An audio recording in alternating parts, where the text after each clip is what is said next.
Hey everyone, welcome back to Corporate Decoder, the place where we attempt to make sense of the alphabet soup that is SEC filings. And today we're looking at Babcock Wilcox Enterprises. You might be thinking, what's new here? Well, let's just say they've been working hard to get back into the good graces of the big board.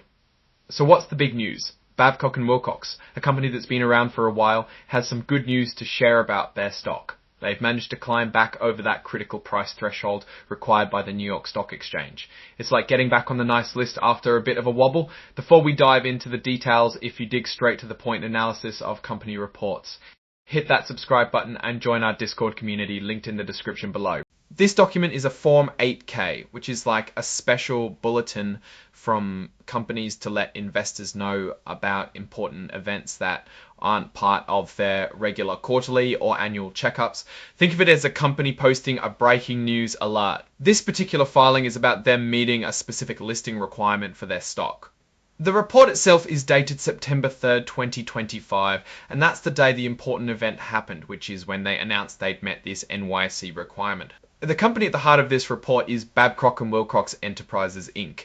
You might know them from their work in power generation and environmental technologies, providing solutions for industries to be cleaner and more efficient. They've got a history in engineering and manufacturing. This tells us they are incorporated in Delaware, which is pretty common for US companies, and gives us their commission file number, which is like their official badge at the SEC, and their employer identification number, which is their tax ID. This is their main office location if you're curious about where their headquarters are. And here's their phone number though. Honestly, scrolling through these filings is usually faster than calling. This is the trading symbol for their common stock. When you see BWO on a stock ticker, that's Babcock Wilcox Enterprises. And this is where their stock is traded, the New York Stock Exchange, also known as the NYSE. It's a pretty big deal to be listed there. This refers to their regular shares of ownership in the company. Each share has a very small face value, $1/100th. Here we see some of their debt. They have a series of notes which are essentially loans they've taken out that they have to pay back by 2026.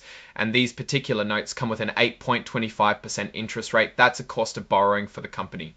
This is another trading symbol likely for a different type of their debt or a different class of shares. In this case, it looks like it's tied to their 6% senior notes due 2026. This is a bit more complex. It's preferred stock, which is a type of ownership that usually gets paid dividends before common stockholders. It's cumulative, meaning if they miss a dividend payment, it builds up and has to be paid later. And it's perpetual, meaning there's no set date for them to pay it back. It's a more permanent form of financing that costs them 7.5% in dividends.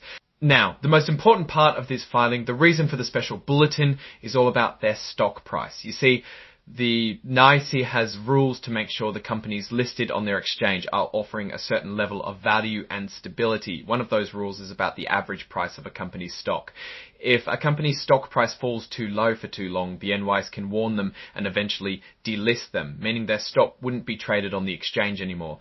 That would be a huge problem for investor confidence and liquidity. This filing states that Babcock Wilcox Enterprises issued a press release on September 3rd, 2025. This press release is the core of the announcement here. This is the key phrase. They've been told by the NYSE they weren't meeting the minimum average closing share price, meaning their stock price had dipped too low and they were at risk. But now they've announced they've fixed that. They've met the standard again, which typically means their average stock price over a certain period has gone back up above the NYSE's threshold, which is usually $1. This is a really positive development because it means they stay listed on the exchange, avoiding a major reputational and operational hit.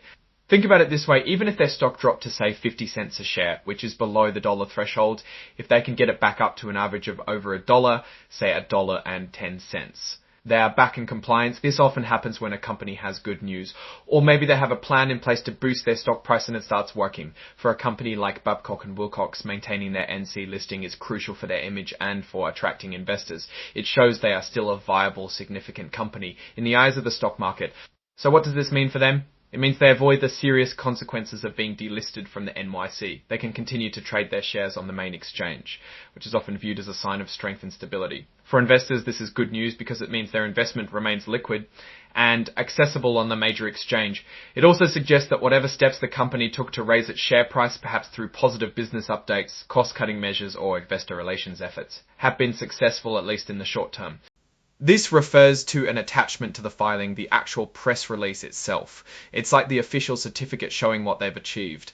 This is a technical detail about how the document is formatted for electronic filing, using something called XBRL, which helps computers read and understand financial data more easily. It's like translating the report into a language machines can understand. This is the signature part of the report. It confirms who officially signed off on this document for the company. And here we see the name and title of the person who signed it, Cameron Frymere, who is the Executive Vice President and Chief Financial Officer. CFOs are the guardians of a company's financial health, so their signature means this report has been vetted internally. Now, what's my take on this? Well, getting back into compliance with the NYSE's minimum price requirement is a definite win. It shows resilience and the ability to execute a plan to boost shareholder value, at least enough to meet this specific benchmark. It's like a patient who was given a warning by their doctor for high blood pressure, and now their readings are back in the healthy range. However, it's important to remember that this is just one metric. While it's great they avoided delisting, the underlying reasons for the stock price falling might still be there. We need to look at the broader financial picture, which isn't detailed in this specific 8K filing, to truly understand the company's long-term health. Is their performance improving? Are their operations strong? Are they generating enough cash? These are the questions you'd need to answer by looking at their quarterly and annual reports. A critical risk for any company that has had to fight to stay listed is that the market might be highly sensitive to any future dips.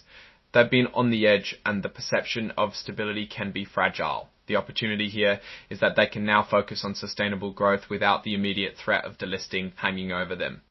In conclusion, Babcock Wilcox has successfully navigated a significant hurdle by regaining compliance with the NYSE's minimum share price rule.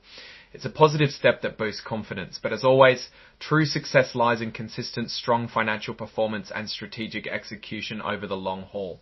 Keep an eye on their future reports to see if this compliance is part of a sustained turnaround. What do you think about Babcock and Wilcox's comeback on the NYSE? Does this tell you something positive about their future, or is it just a temporary fix? Let me know your thoughts in the comments below. If you found this breakdown helpful, please give it a thumbs up. It really makes a difference, and don't forget to subscribe for more decoded corporate insights. Also, make sure to join our video guy and today's video, we're going to cop Heward insights. Also, make sure to join our, see you in the next video.